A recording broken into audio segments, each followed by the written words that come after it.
ज्या वेळेला लोक कमर्शियल पिक्चरच्या मागे धावतात करायला, अशा वेळेला एक प्रॉब्लेम घेऊन माणूस उतरतो. त्याची लांबी रुंदी किती हा फरक नाही पडत. ते काय आहे ते कळलं. माणसाचा स्वभाव हा भित्रा असला, भित्रा चक्क भित्रा. तुम्ही हे नका करू, नाही तर हे होईल, ते नाही केलं तर ते होईल.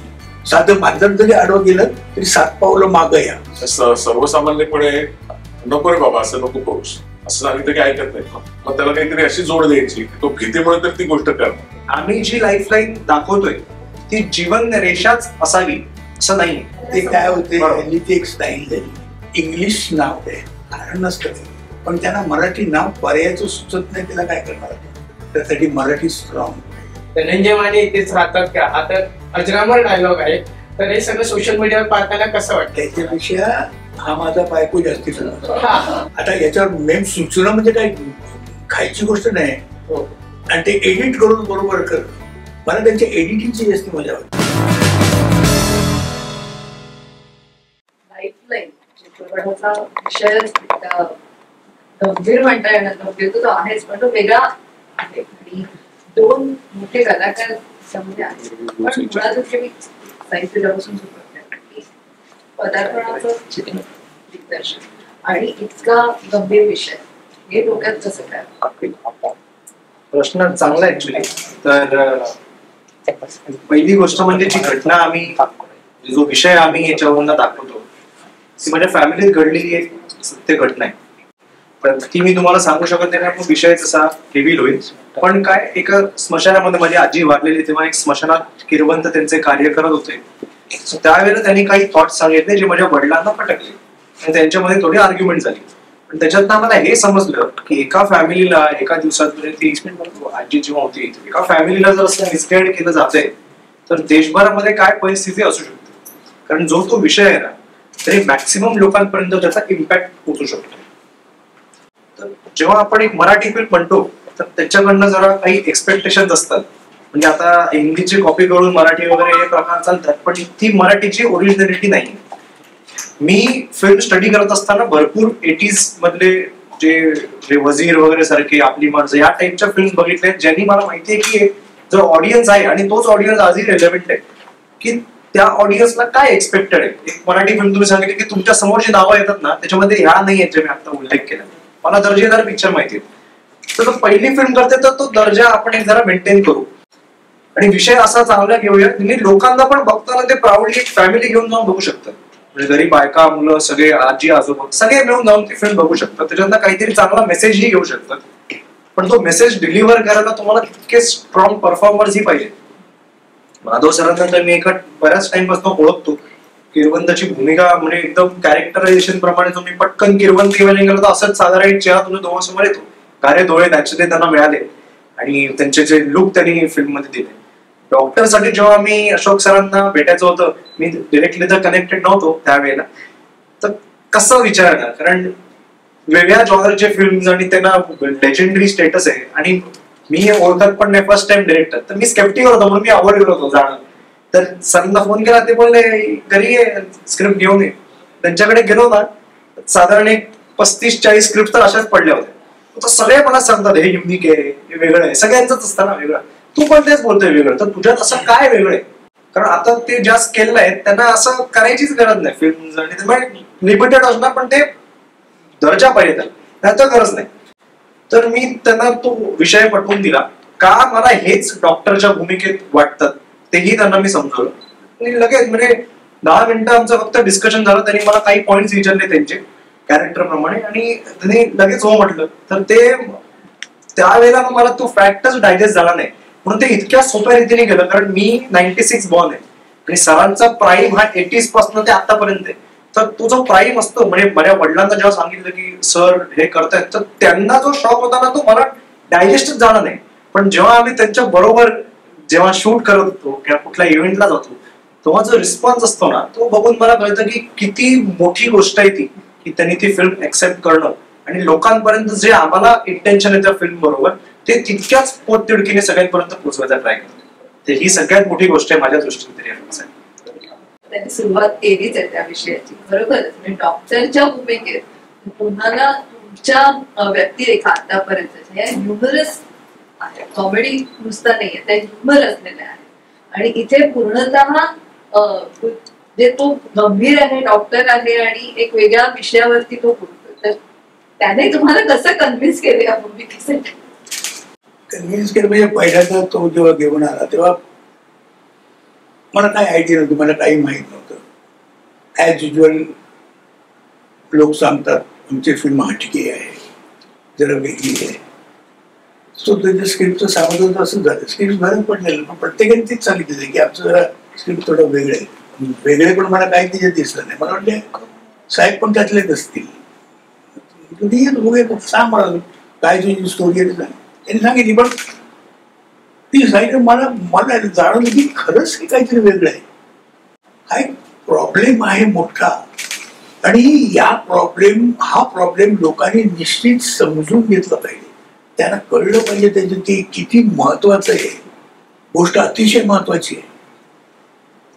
पहिल्यांदा मला त्याचं मुद्दाम त्याचं हे असं करावं असं वाटतं की ज्या वेळेला लोक कमर्शियल पिक्चरच्या मागे धावतात करायला, अशा वेळेला एक प्रॉब्लेम घेऊन माणूस उतरतो. म्हणजे काही याचा भरोसा नाही, कमर्शियली कसं राहील याचा विचार न करता पुढे करतो. हे किती किती मोठी गोष्ट आहे. आणि तेव्हा जे त्यांनी केलं तर मी तो एक विचार एक माझ्या मनात होता. आणि परत मी ते वाचलं तर मला जी कॅरेक्टर त्यांनी सांगितली, मोठी नाही आहे कॅरेक्टर, मोठी कॅरेक्टर नाही, पण अतिशय छान आहे. इम्पॉर्टंट कॅरेक्टर आहे, लहान आहे कॅरेक्टर, पण ती जी करते आणि ती जी एकंदर तिचा ट्रॅव्हल नसेल आहे ना, तो इतका मस्त आहे की त्यामुळे मी त्याला म्हटलं प्रश्न करतो. मला काय, मला भूमिकेची लांबी रुंदी किती हा फरक नाही पडत मला. म्हणजे काय आहे ती कळलं पाहिजे. कॅरेक्टर ही काय आहे आणि कॅरेक्टर कशी रन होते, आणि ती कॅरेक्टर कशी रन होऊन कुठे जाते आणि कशी कम्प्लीट होते, हे माझ्या दृष्टीने इम्पॉर्टंट असतं. मला ते पोटेन्शियल वाटले की हे चांगलं आहे, मी त्याला हो म्हटलं लगेच, काय प्रश्नच नव्हता. कारण शेवटी मी तर ठरवलं आता की काय झाले बरेच पिक्चर झाले, आता फालतूगिरी काहीतरी करण्यात त्याचा काय अर्थ नाही. लोकांना ते आवडणारही नाही आणि मलाही करताना कंटाळ येईल. म्हटलं तर काहीतरी वेगळं करावं. तशात हा एक घेऊन आला. म्हटलं हरकत नाही, लहान असून ते काही प्रॉब्लेम नाही, मी करतो म्हटलं. आणि मी त्याला हो म्हटले. डॉक्टरची भूमिका यापूर्वी तुम्ही केली होती? मी केलं, पण सगळ्याच्या विनोदी हा डॉक्टर खरंच सिरियस आहे डॉक्टर, आणि त्याचे मूड पण त्याच्यात चांगले की नुसता डॉक्टर म्हणजे नुसता स्टेथोस्कोप गळ्यात घेऊन फिरणार नाहीये. काय विज्ञान आणि अंधश्रद्धा याची कसं नाही. विज्ञान आता कुठल्या कुठे आहे, पण अजून जे लोक अंधश्रद्धेमध्ये अडकलेले ते तितकेच ते मानायला तयार नाहीत. त्यांच्याकडे 17 प्रश्न आहेत की हे असं झालं तर ते तसं होतं. साधी गोष्ट आपण आपल्या मनात पण हे असतं. लहानपणा केव्हापासून चालत आलेलं की तुम्ही जर हे नाही केलं तर ते पाप लागेल असं कधीतरी म्हटलेलं असतं कोणीतरी. आणि माणसाचा स्वभाव हा भित्रा असला, चक्क भित्रा माणसाचा स्वभाव, तो ऍक्सेप्ट करतो की हे तसंच असेल. तुम्ही हे नका करू, नाहीतर हे होईल, ते नाही केलं तर ते होईल. साधं मांजर जरी आडवं गेलं तरी 7 पावलं मागं या. काय या काय कळायला का मार्ग नाही, का मागे गया, पण 7 पावलं उगाच कोणीतरी केलेलं असतं. मांजर काळ गेल्यानंतर कित्येक जण गेले निघून, काही नाही झालं त्यांचं. मग ही अंधश्रद्धाच म्हणायला पाहिजे.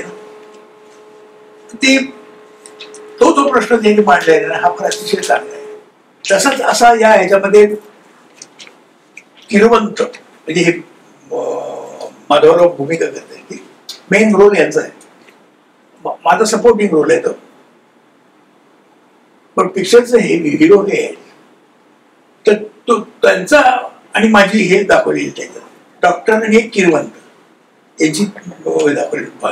आणि ते कशी शेवटपर्यंत कशी जाते हे अतिशय छान रीतीनं मांडलेलं आहे. मी काय सांगू शकत नाही, आणि बोलताना मला असं वाटतंय चुकून मी सांगून जाईल, त्यामुळे मी जरा बचके बोलतो. मग काय म्हणजे एकदम वाटेल तुम्हाला असं पण वाटतं शक्यता हे आम्हाला माहिती आहे, हे असं कल्पना होती आम्हाला, काय एवढं काय यांनी काय केलं. पण काय आहे, ही कल्पना होती तरी त्याप्रमाणे होत नाही, त्याच्याप्रमाणे अजूनही लोक भीत आहेत, घाबरत आहेत, हे लक्षात आलं पाहिजे. आणि ह्याचा प्रयत्न तोच आहे, आणि त्याचा प्रयत्न तो आहे, आणि हा तो प्रयत्न एकदम प्रामाणिक आहे. जेव्हा लक्षात आलं तेव्हा म्हटलं चालेल, करूया आपण पिक्चरमध्ये. माझं सर तुमची भूमिका किरवंताची भूमिका आहे. तुम्हाला नेमकं ही भूमिका करावीशी का वाटते? जी मंडळी नाटकातनं येतात ना चित्रपट किंवा मालिकेमध्ये काम करायला, तर त्या व्यक्तींना कॅरेक्टर करण्यात जास्त म्हणजे कुठल्या तरी एखाद्या कथेचा हिरो आहे वगैरे असलं काही तिथं डोक्यात नसतं, त्याचे चांगलं कॅरेक्टर मिळावं. तर अर्थातच की त्याचे इतकं सुंदर ते स्क्रिप्ट केलेलं आणि कॅरेक्टरायझेशन खूप छान झालेलं, तर अशी संधी कोण सोडेल. त्यामुळे त्यांनी लगेचच त्याला होकार दिला. करणार मी, आणि माझ्या समोर माझ्या बरोबर अशोक मावांसारखा एक ऍक्टर आहे म्हटल्यानंतर अजून म्हणतो ना उत्साह येतो काम करायला. ते सगळं झालं केलं. पण त्या कॅरेक्टरसाठी पण तुम्ही काही वेगळा तयारी करण्याची बुक नाही, असं काही वेगळी काही तयारी वगैरे काही केली नव्हती.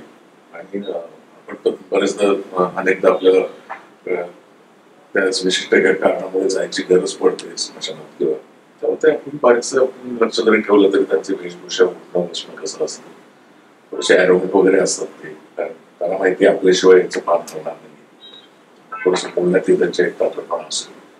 तर ह्या सगळ्या गोष्टी बारीक सारी आणि थोडं इमॅजिनेशन तुम्हाला करायला.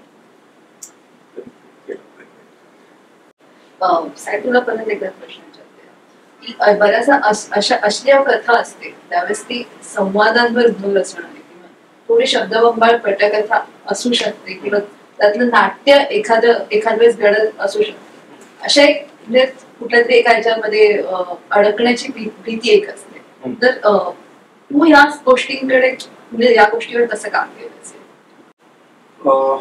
बेसिकली कसं आहे की सगळ्यात इम्पॉर्टंट पार्ट, कारण आपण जेव्हा फिल्म्स आम्ही जेव्हा शिकतो सगळ्यात इम्पॉर्टंट पार्ट आहे तो म्हणजे स्क्रीन प्ले. बऱ्याचशा वेळेला असं होतं की तिकडच्या तिकडे बोलतायत आणि स्टोरी पुढे जात नाही. Dialogue is a spoken action हे म्हटलं जातं. म्हणजे डायलॉग तुमचा स्क्रीन प्ले पुढे घेऊन गेला पाहिजे. हा मी इकडे बसलोय, माझा चहा आहे, यांनी पुढे जाणार नाही. तर इम्पॉर्टंट काय आहे तो रटाळपणा किंवा ते, कारण ते मग मेलोड्रॅमॅटिक पण होऊ शकतं.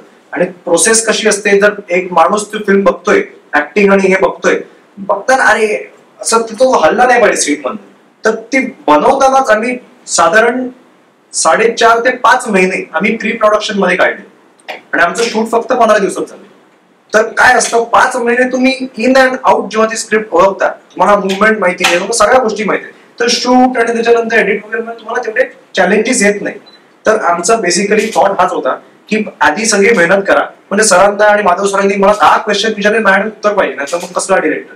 आणि त्यांनी मला विचारले भरपूर वेगवेगळ्या टाईपचे प्रश्न विचारले. इनफॅक्ट डॉक्टरांमध्ये पण 4-5 टाईपचे डॉक्टर आहेत हे मला माहिती पण नव्हतं. मी सरांनी स्क्रिप्ट वगैरे वाचली, मला एकदा घरी बोलवलं, या टाईपचे डॉक्टर्स आहेत, तुला कसला पाहिजे. आणि मग त्याच्यात आम्ही मग परम्युटेशन कॉम्बिनेशन म्हणा तसं आम्ही केलंय, कारण सिच्युएशन प्रमाणे कॅरेक्टर पण जरा चेंज व्हायला पाहिजे. एकच डॉक्टर घेऊन जर चालले ना तर मग ते वाटतं हा सेमच आहे. डॉक्टरांची पण वेगवेगळी वृत्ती असते ना, एक त्यांचं पण सायकी असते वेगळी, आणि यांच्या मूड्स वेगवेगळे. म्हणजे एकदा किरवंत जे वर्चस्व आहे, एकदा डॉक्टरचं वर्चस्व आहे, तो बॅलन्स मेंटेन करण्यासाठी तुम्हाला कॅरेक्टरमध्ये इम्प्लिमेंटेशन करायला लागतं. हे त्या एक्सपिरियन्सचं महत्व, जे मी म्हणतो, जो विषय आम्हाला मांडायचा नाही तर मग ती डॉक्युमेंटरी झाली असती की तुम्ही इन्फॉर्मेशन देता किंवा शॉर्ट फिल्म झाली असती. पण जेव्हा ते परफॉर्म करतात तुम्ही बघता तर तुम्हाला ती जुगलबंदी दिसते, तुम्हाला मेसेज पण कळतो. पण इम्पॅक्ट हा जेव्हा त्या फिल्मचा एंड आहे ना, तो इम्पॅक्ट काहीतरी वेगळाच आहे. त्याचा ना त्या कॉन्फ्लिक्टची संबंध, ना डॉक्टरचं वर्चस्व का किरवंताचं, काही नाही. तो इम्पॅक्ट वेगळा आणि तो प्रत्येकाच्या लाईफला इम्पॉर्टंट आहे. तर ती फिल्म ओव्हरऑल बनवलीच तशी आहे. कारण याच्यामध्ये कसं हेमांगी कवी, भरत दाभाडे यांनी सुद्धा खूप प्राईम भूमिका केल्या आणि प्रत्येक माणूस कुठे ना कुठे ती फिल्म कॉन्ट्रीब्युट करून मोठ्या स्केलला न्यायचा ट्राय करतो. सायन्स सर म्हणून तुम्हाला विचारायचं की दिग्दर्शक म्हणून तुमचा हा पहिला चित्रपट आहे आणि या पहिल्या चित्रपटात दोन्ही दिग्गज अभिनेते या पहिल्या चित्रपटात आहेत. तर या संपूर्ण कथेच्या अनुषंगाने चित्रपटातील कलाकारांची निवड करताना नेमकी प्रक्रिया कशी होती आणि या दोन्ही दिग्गज कलाकारांसोबत काम करताना कितपत दडपण होतं काय आणि ते कसं सगळं जमवलं? अर्ध्या प्रश्नाचं मला वाटतं उत्तर मी मगाशीच दिलं होतं की यांना कन्व्हिन्स करणं माझ्यासाठी, माधव सरांना मी पर्सनली पण ओळखत होतो आणि त्यांना मी साधारण कॅरेक्टर समजवलेलं. मेन होतं की ह्यांना किंवा भरत सरांना मी ज्यांना मी ओळखतच नाही, तर पहिले जसं तुम्ही बोललात की मी जर तुम्हाला फोन केला आणि मी डिरेक्ट करतो, तुम्हाला हे सांगत याचं आधीचं काम माहित नाही, शॉर्ट फिल्म वगैरे कोणाकडे आता तेवढा वेळ 15-15 मिनिटं टाकायला, तर ते कन्व्हिन्सिंग जो पार्ट आहे ना तो प्रत्येक डिरेक्टरचे आपले आपले स्किल्स आहेत. तर यांनी त्यांना ऍक्सेप्ट करणं म्हणजे मला वाटतं तेवढी एक 10% स्किल तरी माझ्यामध्ये असावी की त्यांना ते पटलं. पण जो second half of the question की दडपण हे म्हणण्यापेक्षा लोकांना एक इमेज असते, आता माधव सर आहे, अशोक सराफ आहे, हे फिल्म मध्ये जेव्हा असणार तर म्हणजे हेच सगळं डिसाईड करतील आणि तुम्ही बाबा साईडला, हेच त्यांची युएसपी म्हणजे हेच याच्याचमुळे आज ज्या स्केलला ते आहेत ना की तुमच्यावर ते प्रेशर आणूच देत नाही की तुम्ही फर्स्ट टाइमर आहात किंवा तुम्ही एक्सपिरियन्स आहात. ठीक आहे, आधीच जसं मी बोललो प्री प्रोडक्शन मध्ये जो वेळ काढला तो ह्यांच्या बरोबर सुद्धा तसा आम्ही काढलाय इंडिव्हिज्युअली. ते काय आम्ही रिहर्सल्स वगैरे असं काही ठेवलं नाही, कारण मला वाटतं की तिकडे रिस्ट्रिक्शन येतात तुमच्या डायलॉग्स आणि या मुवमेंटवरती, तर आम्ही ते नव्हतं ठेवलं. पण शूट करायच्या आधीच ना म्हणजे हे प्रिपेअर्ड होते, फक्त टेक ओके म्हणजे आपण ऍक्शन म्हणायच्या आधी 10 सेकंड जे असतात त्याच्यात आपापसात फक्त मी हे करीन तुम्ही हे करा, ऍक्शन रिॲक्शन फक्त ठरवायचे, बाकी पूर्ण म्हणजे तुमच्यावर तर प्रेशर आणायलाच दिलं नाही की मी हे सांगतो म्हणजे असंच व्हायला पाहिजे. कारण काय सिनियर जेव्हा तो सांगतील मग कधी कधी लोकांना ऐकावं पण लागतं, पण त्यांनी ते कम्प्लीट फ्रीडम घेऊन ठेवलं होतं. त्यांना पण माहितीये की मी एक जो सांगतोय जो थॉट, कारण मी त्याच्यावरती इतका स्टडी केलाय, कारण काय फॅक्च्युअली जर तुम्ही इनकरेक्ट असाल तर तुम्ही फिल्म क्रिटिक सुद्धा तुम्ही एका मिनिटात पकडा रे हे काहीतरी उगाच सांगतोय फिल्म ते सिनेमॅटिक लिबर्टी म्हणून, तेही नाही चालत. शिवाय त्याच्यामध्ये ऍक्टिंग पण पाहिजे, नाही तर मग ते मेलोड्रामॅटिक होईल. तर हा सगळा बॅलन्स ना जेव्हा इतके सिनियर ऍक्टर्स आमच्या बरोबर असतात तो तुम्हाला बॅलन्स मेंटेन करायला खूप हेल्प केली. कुठे म्हणजे हे असं कर ते तसं कर हे नको करू हे नाहीच, तुला वाटतंय बरोबर स्वतःचे सजेशन द्यायचे. बऱ्याचदा असं झालंय की ओके टेक्स्टला अजून बेटर करायला अजून 2-3 टेक्स्ट पण आम्ही घेतले, कारण त्यांना वाटत होतं अजून बेटर करता येईल. ते त्यांचा एक स्वतःचा एक्सपिरियन्सचा थॉट असतो. तर हे मला वाटतं जास्ती बेनिफिशियल झालं त्या फिल्मसाठी, जे मी एक्सपेक्ट करत होतो त्याच्या 10-20 पट जास्ती चांगला त्याचा आउटपुट आलाय फिल्मचा. आणि काय होतं जेव्हा आम्ही पिक्चरमध्ये घेतो, जेव्हा कुठली कॅरेक्टर घेतो, जेव्हा पहिल्यांदा आम्ही स्क्रिप्ट मागतो, निदान माझं तरी हे आहे. आणि स्क्रिप्ट मागितल्यानंतर तुमची कॅरेक्टर कशी त्यात रन केलेली पुढे, म्हणजे प्रत्येक कॅरेक्टर बरोबर तुमचा जो संबंध आहे, जो एकंदर संबंध जो व्यवहार आहे तो कसा आहे, तुम्ही कशाने करता हे मनात आधी तुमच्या तयार पाहिजे. असं नाही की तुम्ही काही न सुद्धा ब्लँक द्यायचं मग डॉक्टर डायरेक्टर सांगतो ते करायचं यांनी मजा नसते. तुमचं कॉन्ट्रीब्युशन हे स्वतःचं काहीतरी असावं लागतं, तर ते बरोबर चांगलं दिसतं. कारण काय प्रत्येकाच्या थॉटमध्ये हा फरक पडत असतो. मग मी शक्यतो कधी मी डायरेक्टर कधी ताण पडू देत नाही असं. मला प्रिपेअर्ड असं, मला फक्त माहिती असतं काय करायचं तेवढं, ते मी बरोबर केलेलं असतं. त्यामुळे त्यांना काही जास्ती ते तयार असतं, त्यांना योग्य वाटतं हो म्हणतात, आणि मला नाही योग्य वाटत मी माझा एकच प्रश्न असतो फक्त काही की का. आणि सांघिक कला असल्यामुळे ना ज्यांना ते कळतं ना की हे सांघिक कला आहे, तर ते सगळ्यांना मिळून एकत्र काम करतात. ज्यांना हे माहित नसतं ते आपली इंडिव्हिज्युअल काम करतात निघून जातात.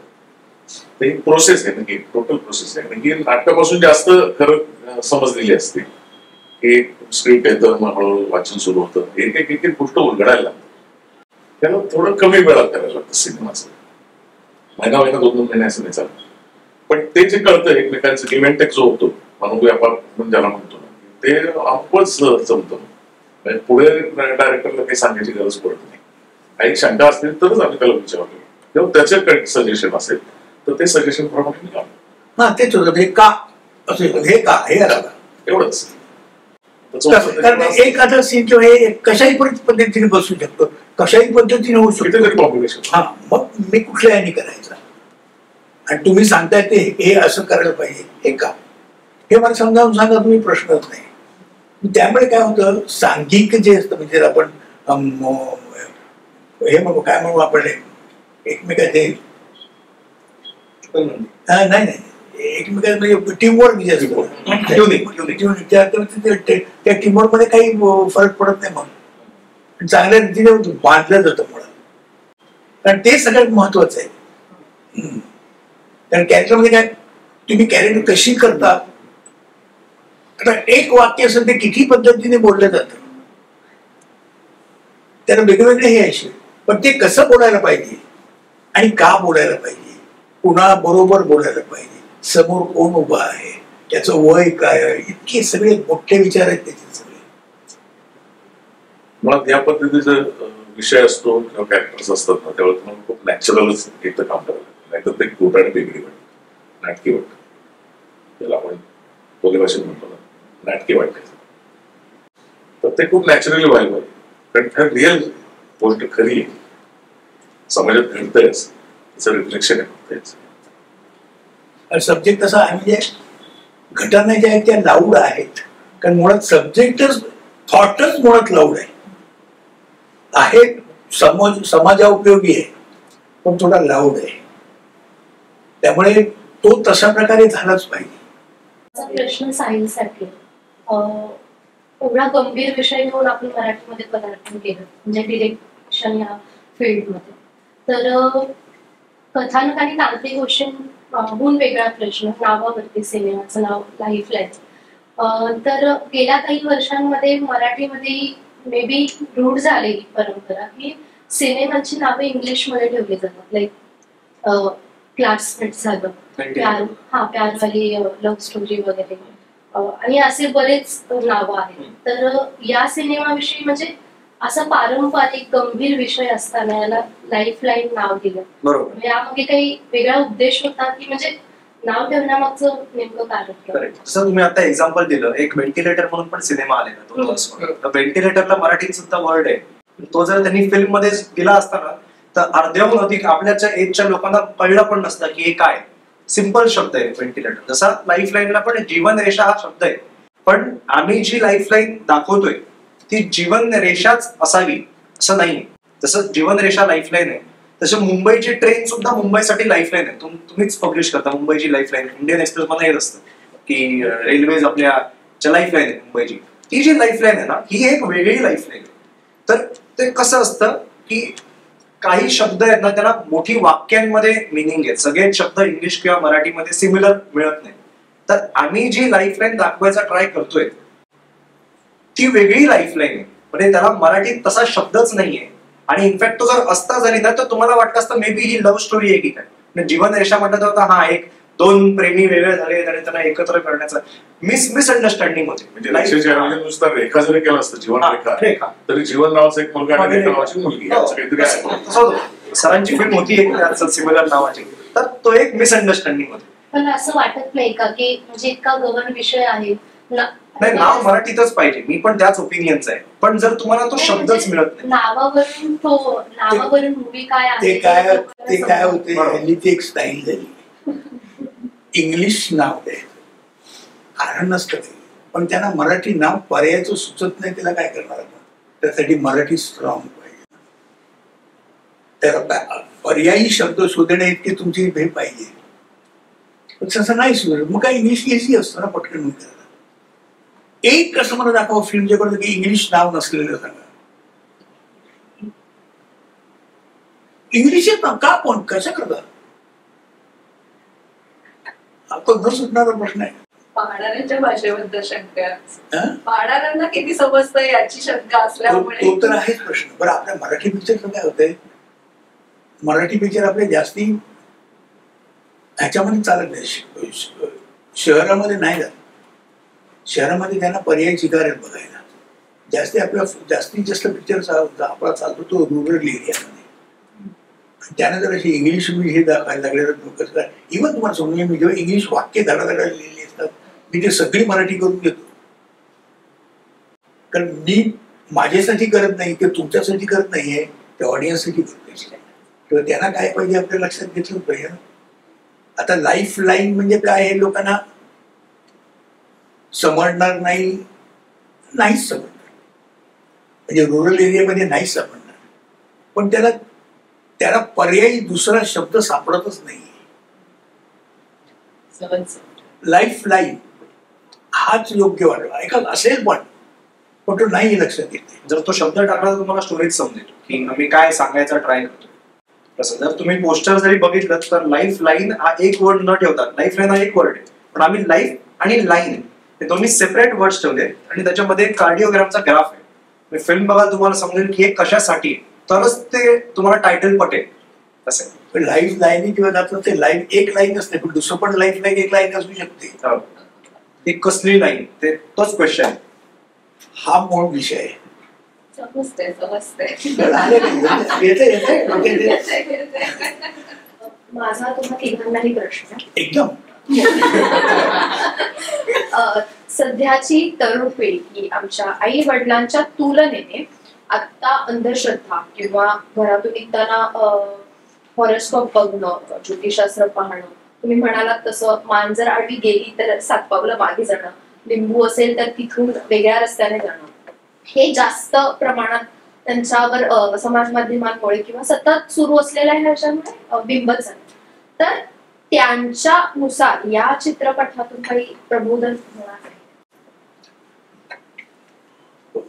मुळात जे त्याच्यावरच प्रबोधन करण्यासाठी हा पिक्चर आहे. की क्वेश्चन करा, तेच आम्ही सांगतोय. जे परंपरा आहेत त्या सत्य आहेत, आम्ही त्याला कुठेच क्वेश्चन नाही. अंधश्रद्धा जिकडे, जसं तुम्ही बोलात लिंबू, सरांनी त्या दिवशी एक्झाम्पल दिलं, ते जेव्हा कॉलेजच्या टाइम मध्ये होते, लिंबू मिरची पडलेली होती, उचलून ते सिरप करून ते ज्यूस करून प्याले होते. फॅक्ट आहे, कारण त्यांना त्याच्यावरती भरोसाच नाही आणि आहे 30-40 वर्ष झाली त्या इन्सिडेंट सांगून. म्हणजे याचा अर्थ असा की लोकांनीच तयार केलेले आहे, लोकांनीच तयार केलेले आहे की काय हे न होणं, नियम जे काय केले जर आपण म्हणतो सगळे लोकांनीच तयार केलेले आहेत. आणि त्याला पण कारण आहे की त्यावेळेला एखादं सिच्युएशन काय असेल किंवा कोणाला भीती दाखवावी किंवा त्यांनी ती कष्ट करू नये मग एक काहीतरी नियम बनवायचा, अशातूनच तयार झालेल्या गोष्टी आहेत. तसं होत नाही कधीच. सर्वसामान्यपणे नको रे बाबा असं नको करूस असं सांगितलं की ऐकत नाही. मग त्याला काहीतरी अशी जोड द्यायची की तो भीतीमुळे तर ती गोष्ट करणार, म्हणजे त्याच्यात कदाचित त्या काळातल्या लोकांची ती काळजी असेल, असेल म्हणजे वगैरे चिंकू नये वगैरे म्हणतो आपण. तर त्याने काय होणार, फक्त त्याने तुमचा तोल जाऊन पडू शकता तुम्ही, हा त्याच्या मागचा उद्देश आहे. त्याचं ऐकत नाही तो जो कोण असतो तो, मग त्याला भीती दाखवायला लागते, काहीतरी वाईट होतं. तेव्हा चंद्राचं फळं बघायचं नाही वगैरे, का तर रात्रीचं बेरात्री बाहेर पडू नका, कुठे जाऊ नका, हा त्याच्या मागचा आहे. आता लोक चंद्रावर चालले, चंद्रावर पण घेतलं सर, पृथ्वीकडे बघू नका. अशोक सर, मला तुम्हाला विचारायचं आहे, Yes. जसं तुम्ही मगाशी म्हणाल की कोणत्याही चित्रपटाची निवड करताना त्या संहितेत किती वेगवेगळेपण आहे ते तुम्ही पाहता. तुम्ही आजवर अनेक विनोदी भूमिका केलेल्या आहेत ज्या अजरामर झालेल्या आहेत. आजच्या तरुण पिढीच्या मोठ्यांवर सुद्धा ते विनोद वगैरे सगळं आहे. तर विविधांगी विनोदी भूमिका करताना, तर प्रत्येक वेळी विनोदी भूमिकेची निवड करताना तुमच्या मनात काय नेमकं असं की आपल्याला आता ही विनोदी भूमिका करायची, तर प्रत्येक विनोदी भूमिकेमध्ये काय वेगळेपण तुम्ही पाहता? का तेच तर महत्वाचं ना. काय असतं, कोणी कॅरेक्टर लिहिताना काय अशी प्रत्येक वेळेला वेगळी लिहिलं सांगता येत नाही. आपण ती कशी वेगळेपणाने करून एवढाच विचार करायचा असतो, कळलं की नाही. मग ते त्याच्यासाठी डोकं चालवायला पाहिजे ना. लोकांना काहीतरी वेगळं असेल तर त्यात इंटरेस्ट वाटेल. आता या पिक्चरचं बघणार, या पिक्चरमध्ये सुद्धा असं आहे की याच्यातलं जे वेगळेपण आहे ते लोकांना नक्की भिडलं पाहिजे आणि ते भिडायला पाहिजे. आणि त्यासाठी खरं म्हणजे तुम्ही लोकांनी लिहायला पाहिजे. ते तुम्हाला पिक्चर बघितल्यावर कळेल, हे करायलाच पाहिजे. सर, अजून एक असा जोडून प्रश्न आहे. 80-90चा काळ तुमच्या चित्रपटांनी अतिशय गाजवलेला होता आणि तेव्हा ऑब्विसली माझा प्रश्न असा आहे की तेव्हा समाज माध्यम, सोशल मीडिया हे इतपत नव्हतं जास्त, पण आता ते खूप आहे. तुम्ही अजूनही चित्रपट गाजवतात, तर समाज माध्यमांवर तुमच्या जुन्या चित्रपटांबाबत वेगवेगळे डायलॉग्स तरुण पिढी ते छोट्या मोठ्या व्हिडिओज बनवत असतात, रील्स वगैरे सगळं बनवत असतात. तर ते कधी तुम्ही सोशल मीडियावर कधी स्क्रोल करत असताना पाहता तेव्हा तुमची प्रतिक्रिया नेमकी कशी असते? धनंजय माने इथेच राहतात का, आता अजरामर डायलॉग आहे, तर हे सगळं सोशल मीडियावर पाहताना कसं वाटतं? त्याच्यापेक्षा हा माझा बायको जास्ती इव्हन सगळेच तुमचे जुने डायलॉग फेमस आहेत. तर सोशल मीडियावरची ही गंमत जम्मत पाहताना नेमकं कसं वाटतं तुम्हाला? मस्त काय माहितीये याच्यातून लोक कुठेतरी क्रियाशील आहे ते कळतं. आता याच्यावर मेन सूचना म्हणजे काय खायची गोष्ट नाही हो. आणि ते एडिट करून बरोबर करणं. मला त्यांच्या एडिटिंगची जास्त मजा वाटते. मला आवडतं जर केलेली. आता एक तर गाणं माझं इंग्लिशमध्ये पण झालेलं आहे मराठी. हा त्यांचा हुशारी आहे त्यांची स्किल स्किल त्याचं आहे. मला ते आवडतं फार छान आहे. कसं सुचलं त्यानं आहे. ट्रोल कोणी करत नाही मला ही गोष्ट. पण तुम्ही आता मध्ये एका इंटरव्ह्यू मध्ये म्हटलं की सोशल मीडियातलं कल्पकता तुम्हाला आवडते. तर एकीकडे आपण म्हणतोय की मराठी चित्रपट विनोद हा मराठी चित्रपटात फार कमी झालाय आणि हे सगळं जो विनोदी आशय आहे तो कुठेतरी OTT-वर किंवा सोशल मीडियावर डायव्हर्ट झाला असं काही वाटतं? नाही काय असं डायव्हर्ट झालं म्हणून काय होतं कॉन्ट्रीब्युशन सगळ्यांचं असतं ना. कॉमेडी करायची म्हटलं एक माणूस किती असतं तरी तो लेखक नसतो आर्टिस्ट. त्यामुळे तो लिहू नाही शकणार. लिहिणारा माणूस असतो तो ऍक्टिंग नाही करू शकणार. मग जे लिहिणारे आहे ते अतिशय सुंदर लिहून जातात. सध्या असं झालेलं आहे लिहिणारच कोणी नाहीये कॉमेडीच्या बाबतीत. कॉमेडी प्युअर कॉमेडी लिहिणारा कोणी नाहीये. आमच्या वेळेला होते वसंत सबनीस, दामा मिरासदार असे लोक होते. अशोक पाटोळे, शंकर पाटील हे असे लोक होते ज्यांनी म्हणजे उत्स्फूर्त विनोद लिहिला. तुम्ही जेव्हा विनोद उत्स्फूर्त तुम्ही लिहाल तर त्याच्यावर काहीतरी करण्यासारखं योग्य आहे ना. नुसतं आम्हाला हे ह्याच्यावर करायचं म्हणतं तर आम्ही बफून नाही बफूनरी नाही म्हणत. तिचं काही केलं तर बफूनरी होईल. त्याला काहीतरी थेड पाहिजे. तो थेड एका जाणकार माणसाकडूनच गेला पाहिजे ना. असं आहे ते. काय विचारलं तू? मी म्हणत होते की कुठेतरी तो विनोद म्हणजे आता सोशल मीडियावर युट्यूब चॅनल आता सोशल मीडियाकडे डायव्हर्ट नाही. ते काय तर सोशल मीडियाकडे तसं नाही आवडत. लोक बघण्यापुढे पलीकडे काय करते. OTT ही गोष्ट जर काही काय झाली OTT आहे ना लिमिट आहे त्याच्यामध्ये 10 म्हणजे 10. तर त्यामुळे त्याच्या स्टोरी बसते आणि स्टोरी जेव्हा कम्प्लीट तुम्हाला कळते की नीट हे असं आहे त्यावेळेला लोकांना निश्चित आवडतं. इकडे आपल्याकडे काय होतंय पिक्चर किती असतो 2 तासाचा पिक्चर. आता 2 तास करण्यासाठी ते भलतेच प्रसंग कित्येक वेळा जातात जे लोकांना आवडत नाही. सिरियल 2-2, 3-3 वर्ष चालल्यावर किती खेळणार लोक. मग OTT-कडे का नाही जाणार. OTT आवडतो याच्या म्हणण्यापेक्षा दुसरा पर्याय नाही चांगलं बघण्याचा म्हणून तो लोकांना आवडतो. माणसाला तुम्ही जर काही सुंदर पकडली काम चांगली कथानक येत नव्हती पूर्वी येत होती ना. लोकांना आवडत लोक बघत होते. पण आता तसं लिहिणारे कोणी नाही लिहित नाही. तुमच्या जुन्या चित्रपटांचे रिमेक किंवा सिक्वलचे प्रपोजल तुमच्याकडून नाही. आता आम्ही याचं करतोय ना सगळं करतोय. काय असतं कधी कधी तुम्ही जेव्हा एक कलाकृती करताना तेव्हा तेवढी ठीक असते. तुम्ही जर वेगळे जर फाटी फोडायला गेलं तर दर वेळेला जमतच नाही. कुठले मला सांगा सिक्वेल केलं तुम्हाला कुठले तुफान कुठे झाले सांगा मला. एक तर ते तुमच्या मनात जे तेव्हा असतं जे तुम्हाला आवडले नसतं बघले ते तुम्ही दुसरं काही त्याच्यामध्ये वेगळं नाही फुटत नाही. पण आता हे ह्याची हवा सॉलिड आहे. नवरा माझा नवसा बघे ते कसं होते. कुठेतरी पण सोशल मीडियामुळे तुमच्या जुन्या चित्रपटांविषयी नव्या पिढीमध्ये एक प्रकारचा अवेअरनेस वाढतोय. नव्या पिढीच्या कारण बरीचशी मुलं मला शाळेतली मुलं असतात मुद्दाम आई वडिलांबरोबर अशी बनवाबनवी सारखे चित्रपट बघताय बघता बघता ना म्हणून पिक्चर असावर असं सांगत होतं. ते 35 वर्षाने बघितलं जातं पिक्चर. तसं असलं पाहिजे ना तुम्ही. बरं काय होतं ते लोकांना काय प्रॉब्लेम नाही ना. घरी बसायचं बटन दाबलं की सुरू.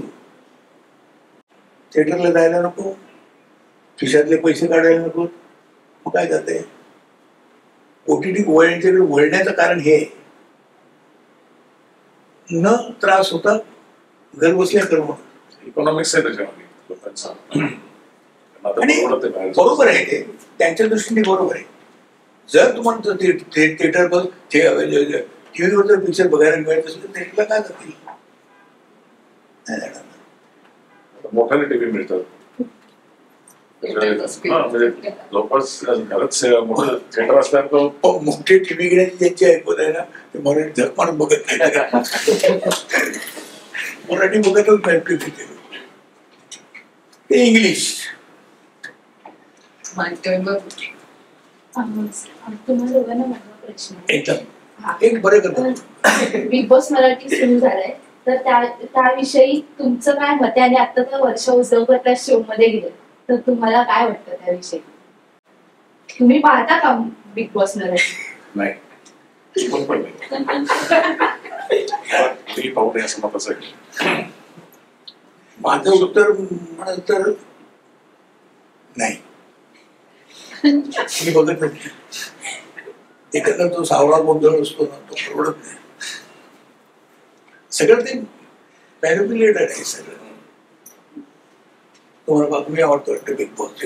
परवा नाही तसं प्रीमियर झाला, मला तो बघायला लागला कारण आमचे प्रोमोज त्याच्यात येणार होते की नाही बघण्यासाठी मला बघायला लागलं. त्याच्या लगेचच बंद केलं. त्याच्या लक्षात आलं की प्रमोदच जास्ती चांगले.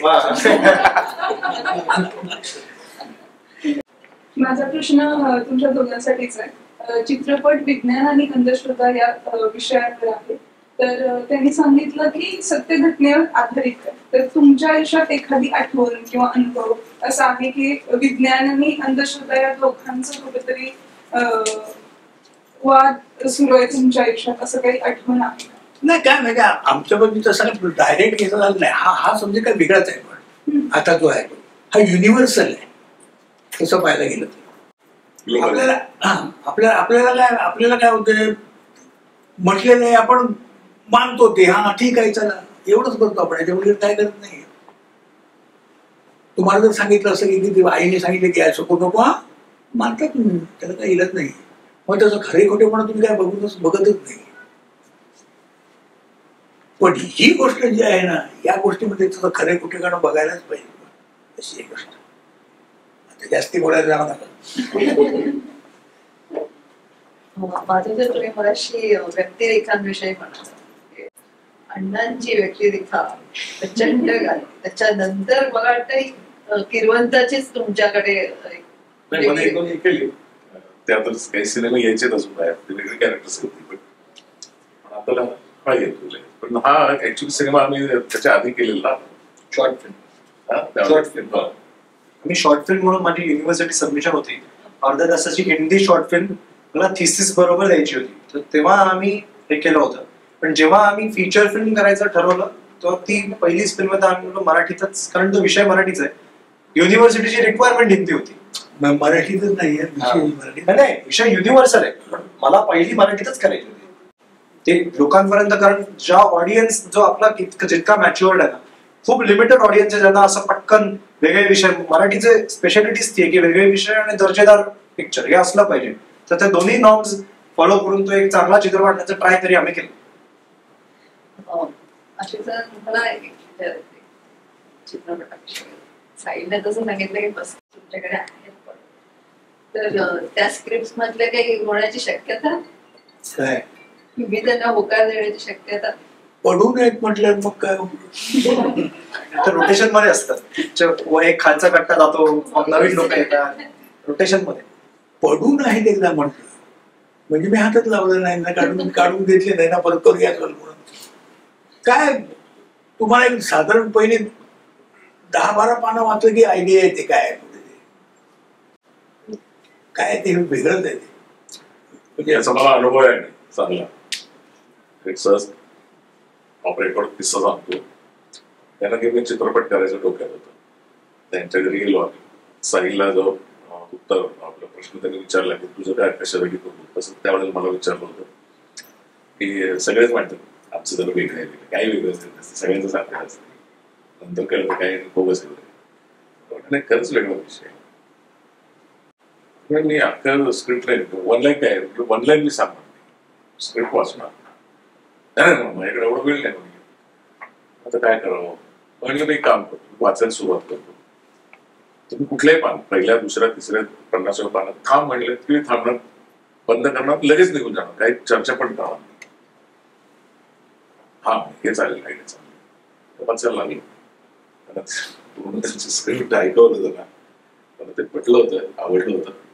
त्याच्यात एका वेळी त्यांना 8 भूमिका होत्या. दुर्दैवाने माझ्या ते मी शकलो नाही. 8 फिल्म झाली पण मी बॅकआउट झालो. 8 भूमिका म्हणजे काय, 8 रोल्स नाही.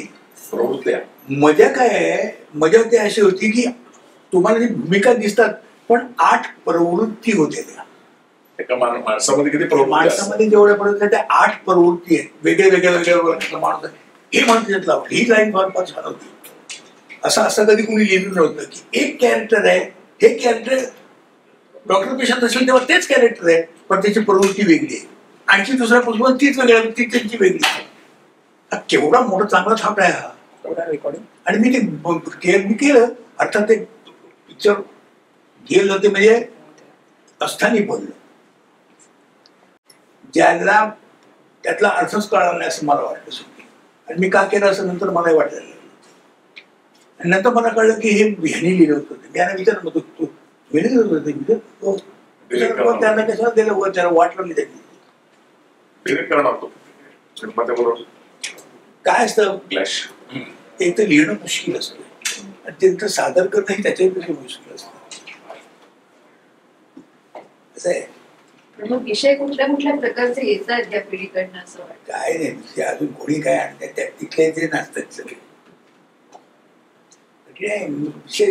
विषय सुचल्यानंतर मांडणं करायचं. तुम्हाला नुसता विषय सुचून चालत नाही.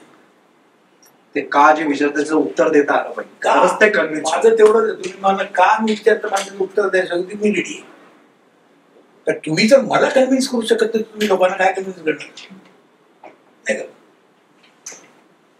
साधी गोष्ट. आणि लाईफलाईन जर का मूवी पोहोचवताना काही प्रश्न, आणि मी यांना मुद्दाम विचारते कारण त्यांना अनुभव आहे आता इतक्या सगळ्या चित्रपटांचा, पोहोचवणं प्रेक्षकांपर्यंत पोहोचवणं आणि त्यांना कन्व्हिन्सिंगली आणणं हा अनुभव एक वेगळा असतो. तर अशा मूवीसाठी काही वेगळे प्रयत्न करावे लागतात का किंवा प्रयत्न कमी पडतात का? काय कुठल्याही पिक्चरसाठी प्रयत्न हे करावेच लागतात. तुम्ही स्क्रिप्ट जरी चांगलं स्क्रिप्ट लिहिलं तरी ते त्यातला जो सब्जेक्ट आहे त्याला जे काय म्हणतात ते त्याबरोबर करणं हे महत्वाचं नाही का? ते महत्वाचं करायलाच पाहिजे. तेव्हा तसा काही आपण फरक करू शकतच नाही.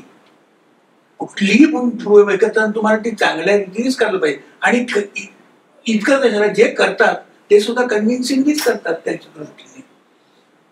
पण ते कितपत बरोबर आहे आणि कितपत संयुक्त द्या नंतरची गोष्ट आहे. ते पूर्ण प्रेक्षकांवरतीच आहे. आणि मोस्टली जसं सर आधी पण मला सांगत होते की तुम्ही किती मार्केटिंग पेपर आहे आणि ते करा, शेवटी इम्पॉर्टंट आहे तुम्ही वर्ड ऑफ माउथ. लोकांना आवडला तर सांगणार की जाऊन बघा, नाही आवडला सांगा नका. बाकीच्यांचा वेळ ते फुकट घालवणार नाही.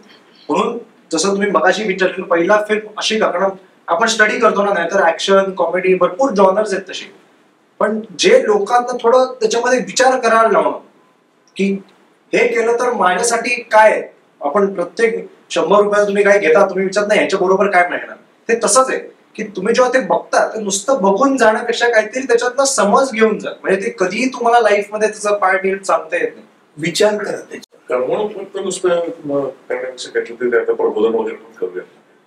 आणि ते माध्यम खूप चांगलं आहे. म्हणजे आता सुद्धा सोशल मीडियावरती आपण बघतो ना, अनेक काही टची अशी आपल्याला रील्स दिसतात, ते आपण खूप पोचतात आपल्याबरोबर. आपण पटकन काहीतरी त्याला मदत करू पाहतो. हे ताकद आहे नाही म्हणजे मोठा सिनेमा स्क्रीनला एवढी मोठी ताकद आहे. त्याच्यामुळे असा विषय या पद्धतीचे विषय आले पाहिजे. कारण आता करमणूक झाली बघ, सगळ्या बाजूने करमणूकच चालली आहे. नुसतं मोबाईल उघडले की ह्याच्यावर चाललं की स्क्रीनवरतीच करमणूक दिसतं, काहीतरी विनोद असतो काहीतरी होत. तर त्याचा कंटाळा वेगळं दाखवायचं लोकांचा. आपल्या दृष्टीने आपण करून कितपत त्यांना कितपत पटतं हा सुद्धा आपण असं म्हणतो की नाही, तर पण ते सुद्धा कठीण झालेलं आहे. चांगले विषय येत नाही, चांगले विषय येत नाही अशी ओरड करतात. म्हणजे काय, चांगले विषय येत नाही येत नाही, ठीक आहे, कशा करता येत नाही. येत नाही तेवढं फक्त म्हणायचं. आपल्याकडे मराठी ऑडियन्स म्हणजे भयंकर चोखंदळ आहे. मराठी ऑडियन्स तो असा पिक्चर तुमचं लागलं मग ते तुम्ही 30 मार्क कोणी घ्या, हॉलिवूडचे कोणी घ्या, हॉलिवूडचे ते बघणार नाही. ते लगेच पिक्चर कसं आहे विषय काय आहे याला महत्व देतात. अजून दोन आणखी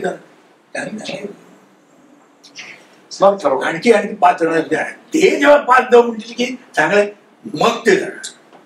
ही खासियत आहे आपल्या लोकांची, की नाही? बरोबर पडले की नाही?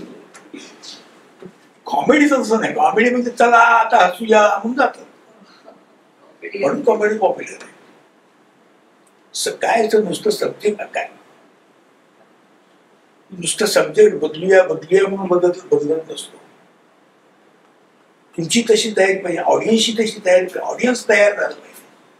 होतोय तयार हळूहळू, वेळ लागेल त्याला.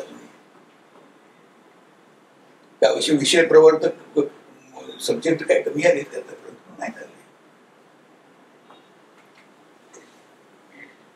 किती ज्ञानामृत समर्प्यामी. शुक्रवारी पण नुसतं बघू नका, ते विचार करा. काय म्हटलं आम्ही ते विचार करा. अर्थात आम्ही म्हटलं म्हणून सोडून द्या, एकंदरीतच विचार करा. तो विचार करण्यासारखा सब्जेक्ट आहे. तर ज्या पद्धतीने कंडेम केलं जात आहे ना त्याला, त्याच्यावरून मी तुम्हाला सांगतो की विचार करा. थोडक्यात ना एखाद्याच्या कृतीवर आपण त्याला टाळी देतो. तुम्हाला जर टाळी हवी असेल तुमच्या एखाद्या कृतीला, त्याच्यासाठी केलं पाहिजे. तुम्हाला सगळ्यांना पुन्हा एकदा शुभेच्छा. आणि मग त्यामुळे मग ती लाईफ त्याची लाईन लिहिली ना, ती line line line line line line line होत जाईल. किती मी किती खोटं बोलतोय.